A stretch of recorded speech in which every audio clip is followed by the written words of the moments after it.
बिस्मिल्लाहिर्रहमानिर्रहीम, अस्सलाम वालेकुम। मैं हूं करामत मुगल और मेरे साथ हैं सईद बलोच साहब, सुप्रीम कोर्ट कवर करते हैं, सीनियर जर्नलिस्ट हैं। सईद बलोच साहब, 3 अहम मामलात इस वीडियो में हम डिस्कस करने जा रहे हैं। पहले तो ये कि जस्टिस मुज़ाहिर नकवी साहब फिर निशाने पर आ गए हैं। पहले उमर अता बंदयाल साहब थे, उनके दौर में भी क्योंकि करीब समझे जाते थे तो निशाने पर थे। अब उनके जाने के बाद तो मेरे ख्याल में ज़्यादा वाज़ेह हो गया कि उनको टारगेट क्यों किया जा रहा है। दूसरा अहम मामला, वकला तंजीमों ने आज चीफ जस्टिस साहब से मुलाकात की है, उसकी कोई अंदरूनी कहानी भी सामने आई है, इलेक्शन 90 रोज़ में होंगे या नहीं। और आखिर में काजी फ़ायज़ ईसा साहब ने एक फ़ैसला दिया था जिसको अब दोबारा ज़िंदा किया गया है कि उनके मेन किरदारों को सामने लाएं, उस फ़ैसले को ख़ुद अब चीफ जस्टिस हैं तो इम्प्लीमेंट करवाएं। चलें शुरू करते हैं। ये जस्टिस मुज़ाहिर नकवी साहब किसके निशाने पर दोबारा आ गए? बहुत शुक्रिया करामत मुगल साहब। असल में आज चीफ जस्टिस की मुलाकात हुई है पाकिस्तान बार काउंसिल और सुप्रीम कोर्ट बार एसोसिएशन के वकला नुमाइंदों के साथ। सही। और इस मुलाकात का बुनियादी मकसद ये था कि सुप्रीम कोर्ट में जो तकरीबन 57,000 के करीब मुकदमात ज़ेर समात आ चुके हैं, पेंडिंग हैं, और ये तादाद मुसलसल बढ़ रही है, तो इन मुकदमात को कैसे निपटाया जाए। सही। तो इसी हवाले से आज दोनों वकला तंजीमों के जो रहनुमा हैं उन्होंने मुख्तलिफ तजावीज़ दी हैं कि जो जल्द समात के लिए मुतफर्रिक दरख्वास्तें दायर की जाती हैं वो कैसे निपटानी हैं, जो दीगर पिटिशन सुप्रीम कोर्ट में ज़ेर अल्तवा हैं वो उसके निपटाने के हवाले से कुछ हिकमत अमली अभी तय की जा रही है। अभी हतमी ये चीज़ें नहीं हुई, लेकिन इब्तदाई जो काम है वो ज़रूर उस पर आगाज़ कर दिया गया है। फिर इस पर सुप्रीम कोर्ट और वकला तंजीमों पर मुश्तमिल एक कमेटी बनेगी जिसमें सुप्रीम कोर्ट के जज साहिबान भी होंगे और इसके अलावा पाकिस्तान बार और सुप्रीम कोर्ट बार का एक एक नुमाइंदा भी होगा। तो ये अहम एक जो बुनियादी, अगर हम इसको देखें मुलाकात का, तो पस मंज़र ये था। लेकिन जब मुलाकात हो रही थी तो फिर इस मुलाकात के दौरान पाकिस्तान बार काउंसिल के जो वकला हैं उनकी जानिब से चीफ जस्टिस से ये मुतालबा किया गया कि सुप्रीम जुडिशल काउंसिल में जजेस के ख़िलाफ़ जो शिकायत या रेफरेंसेस मौजूद हैं उनके ऊपर जल्द कार्रवाई का आगाज़ किया जाए और उनको मंतकी अंजाम तक पहुँचाया जाए। अब सुप्रीम जुडिशल काउंसिल की अगर हम बात करें तो वहाँ पर जो इस वक्त सबसे ज़्यादा हॉट समझें कि टॉपिक बनता है वो सुप्रीम कोर्ट के ही एक जज हैं जस्टिस मुज़ाहिर नकवी साहब, जो साबिक चीफ जस्टिस उमर अता बंदयाल साहब के काफ़ी करीब समझे जाते थे। उनके खिलाफ पाकिस्तान बार काउंसिल ने और पाकिस्तान मुस्लिम लीग नून के कुछ वकला की जानिब से शिकायत इनफरादी तौर पर सुप्रीम जुडिशल काउंसिल को भिजवाई गई थी, जिसमें जस्टिस मुज़ाहिर नकवी पर, जब वो लाहौर हाई कोर्ट के भी जज थे, तो वहाँ पर भी उन्होंने जो अपने फ़ैसले दिए या जो उनका मुद्दत वहाँ पे गुजरी उस दौरान भी उन पर कुछ करप्शन के इल्ज़ामात लगाए गए। फिर इनके गुजरांवाला में, लाहौर में कुछ घर हैं, उन घरों के हवाले से भी इल्ज़ामात थे कि इन्होंने जो है वो इन्वेस्टमेंट की और वो इन्वेस्टमेंट 6 माह के अंदर अंदर जो है वो कई गुना उसके अंदर इजाफा हुआ है और इतना इजाफा आज तक किसी में नहीं हुआ। फिर उनकी एक साहबजादी हैं जो लंदन में गालबन पढ़ती हैं, तो उनके कुछ अखराजात के लिए पैसे भिजवाए गए थे। तो वो कहा जाता है कि वो पैसे भी दर हकीकत उन्हीं के एक कोई बिज़नेस पार्टनर या उनके कोई क्लाइंट थे, उनके ज़रिए वो पैसे उनकी बेटी को तकरीबन 10 के 12,000 डॉलर थे जो उन्हें बाहर भिजवाया गया, पैसे भिजवाए गए थे। तो वो इस तरह के कुछ इल्ज़ामात हैं मिसकंडक्ट के उनके ख़िलाफ़। तो उसके ऊपर रवा साल गालबन मई के महीने में साबिक चीफ जस्टिस उमर अता बंदयाल ने जो इल्ज़ामात थे उनका इब्तदाई तौर पे इंक्वायरी करने, ये जायज़ा लेने के लिए सुप्रीम जुडिशल काउंसिल के मेंबर जस्टिस सरदार तारिक मसूद को एक हिदायत दी थी कि भाई आप इनको चेक करें कि क्या ये जो शवाहिद हैं इनमें इतना ठोस मटेरियल मौजूद है कि सुप्रीम जुडिशल काउंसिल के अंदर जस्टिस मुज़ाहिर नकवी के ख़िलाफ़ बाकायदा कार्रवाई का आगाज़ किया जाए। तो वो फिर दरमियान में छुट्टियां आ गई, जून के वक्त से लेके अब सितंबर तक। तो अब वो छुट्टियां ख़त्म हो चुकी हैं, सुप्रीम कोर्ट मुकम्मल बहाल हो चुकी है। वो इब्तदाई रिपोर्ट जो है वो अब चीफ जस्टिस साहब तब्दील हो चुके हैं, तो वो रिपोर्ट अब जाएगी चीफ जस्टिस काजी फ़ायज़ ईसा साहब के पास। अब वो इसके ऊपर फिर देखेंगे।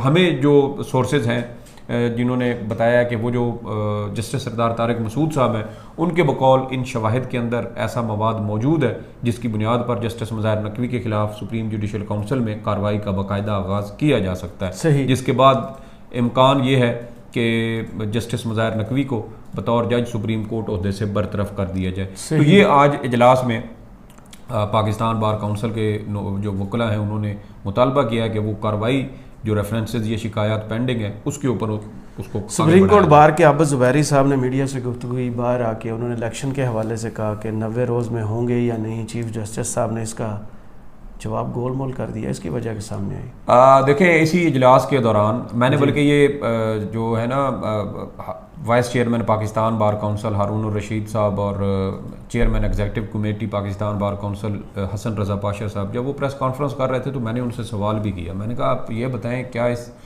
इजलास में आपने मतलब आपके दरमियान ये जो आम इंतखाबात का मामला है क्या ये भी ज़ेर बहस आया है? लेकिन उन्होंने उसके ऊपर कहा जी नहीं, इलेक्शन वाली बात जो है ना, इलेक्शन के मामले पे हमारी कोई गुफ्तगू नहीं हुई। लेकिन वकला जो दीगर हैं जिनके साथ हमारी बात हुई तो उन्होंने कहा जी कि हमने चीफ जस्टिस से ये बात की कि क्या आप 90 रोज़ के अंदर इंतखाबात करवाने के हवाले से कोई बातचीत मतलब क्या उसके ऊपर आप अमल दरामद करवाएंगे, क्योंकि आइन के अंदर तो वाज़ेह है कि जब असम्बली तहलील होगी तो उसके आप बार बार कहते भी मैं कानून को मानता हूं, उसके साथ खड़ा हूँ। जी जी, तो उस पर चीफ जस्टिस साहब जो है उन्होंने कोई ख़ास जवाब नहीं दिया।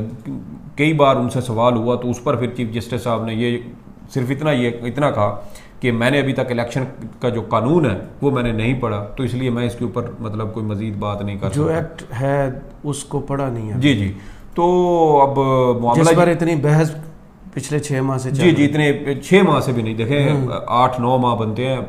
14 जनवरी को खैबर इसकी पंजाब की और 17 को खैबर पख्तूनख्वा की तहलील हुई थी। इलेक्शन कमीशन तरमीमी एक्ट की बात कर रहा हूँ। जी जी, मैं तो देखे ना मामला तो इलेक्शन वाला उससे पहले से आ रहा है ना। मामला जो एक्ट में इन्होंने चेंज किया, जो इख्तियारात डेट के उठा के इलेक्शन कमीशन को दिए, मेरे ख्याल में चीफ जस्टिस साहब शायद उसके ऊपर इस वजह से राय नहीं देना चाहते थे कि मुमकिन तौर पे जब अब देखे ना इमरान खान की दरख्वास्त है, सुप्रीम कोर्ट बार की दरख्वास्त है, इसके अलावा जमात इस्लामी की दरख्वास्त है, तो 4 के करीब मेरे ख्याल में दरख्वास्तें सुप्रीम कोर्ट में दायर हुई। तो शायद चीफ जस्टिस साहब ये उनके जहन में है कि मुमकिन तौर पर इसके ऊपर भी या तो फुल कोर्ट भी बन सकती है या इसके ऊपर कोई लार्जर बेंच बनता है और चीफ जस्टिस उसकी सरबराही करें, तो फिर अगर वो पहले ही अपनी राय का इजहार कर दें कि भाई मैं ये इंतखाबात करवाऊँगा या नहीं, तो फिर एक उनके ऊपर एतराज़ ये उठ सकता है कि भाई आप तो इसके ऊपर राय दे चुके हैं तो इसलिए आप बेंच में ना बैठें। सही। तो मेरे ख्याल में शायद उन्होंने इसीलिए उसको गोल मोल करने या अवॉइड करने की कोशिश की है, ताकि जब ये केस अगर समाअत के लिए मुकर्रर हो तो फिर उसके ऊपर समाअत के दौरान उन पर किसी किस्म का कोई एतराज़ आयद ना हो।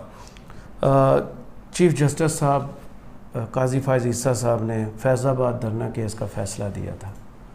उस फैसले को इम्प्लीमेंट करवाने के लिए अब फिर दरख्वास्त सामने आई है कि आपने जिन किरदारों का नाम लिया था उन किरदारों को एक तो सज़ा नहीं हुई, दूसरा उनको सामने लाएं और इसको फैसले को इम्प्लीमेंट करवाएं। देखें ये इजलास के दौरान साबिक और क्या जो नून लीग और PDM का मुतालबा था कि जनरल फैज़ का एहतसाब हो, उनकी गिरफ्तारी हो, उनको सज़ा हो, उस पर अब इस फैसले के थ्रू जो है अमल दरामद होगा। देखें फैज़ाबाद धरना केस का फैसला दिया गया था गालिबन नवंबर 2018 में महफूज हुआ था और 2019 के आगाज़ में ही कहीं इसका फैसला जारी किया गया था। 2 रुकनी बेंच था, जस्टिस मुशीर आलम और जस्टिस काजी फायज़ ईसा पर मुश्तमिल। आज खुद नोटिस था और आज खुद नोटिस पर ये बेंच चीफ जस्टिस जो उस वक्त के थे उन्होंने बनाया था।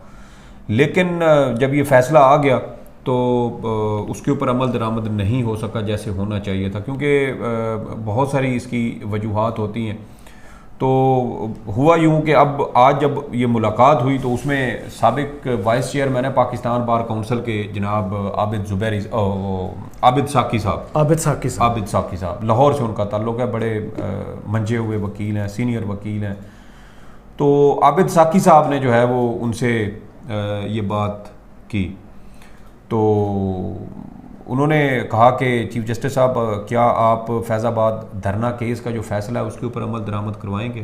तो उस पर चीफ जस्टिस ने उनको जवाब दिया कि अगर मैं ये फ़ैसले के ऊपर अमल दरामद नहीं करवाता तो क्या आप मेरे ख़िलाफ़ भी धरना देंगे? तो उस पर फिर आबिद साकी साहब ने मुस्कुराते हुए कहा जी बिल्कुल, मैं भी फिर आपके ख़िलाफ़ धरना दूँगा। अच्छा। तो ये ज़रा इस तनाजुर में ये बात हुई।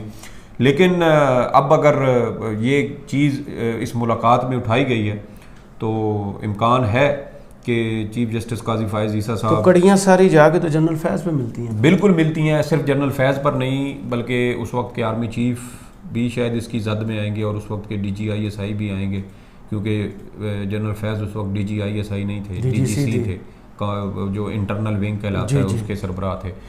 तो बहुत सारी कड़ियाँ इसमें मिलेंगी और हमें कुछ ऐसे हमें जो है ना वो इतलात मिल रही थी कि शायद जो कुछ रिटायर्ड हजरात हैं, जनरल हजरात हैं, उनके खिलाफ नए चीफ जस्टिस के आने के बाद कोई कार्रवाई का आगाज़ हो सकता है। मुमकिन तौर पे वो यही वही दो जनरल हैं जिनको पॉलिटिकली डिस्कस किया जा रहा है, जनरल कमर जावेद। और अगर देखें ना अब वही आप वाली बात है कि एक तरफ अभी तो 2 दिन पहले नवाज शरीफ साहब ने फिर याद दिलाया है कि भाईजान इनकी तरफ भी इधर से ये नवाज शरीफ साहब ने बयान दिया है, उधर से वकला का वफद चीफ जस्टिस से मिला है, चीफ जस्टिस से मुलाकात में फैज़ाबाद धरने केस पर अमल दरामद का मुतालबा किया है और उधर से चीफ जस्टिस साहब ने भी आगे से कोई मनफी रद्द अमल नहीं दिया, बल्कि जिस तरीके का रिस्पॉन्स है वो उसको मुस्बत ही करार दिया जा सकता है कि उन्होंने एक तरह से वकला तंजीमों के मुतालबे के ऊपर ओके कर दिया जी कि ठीक है इस मामले को भी देखते हैं।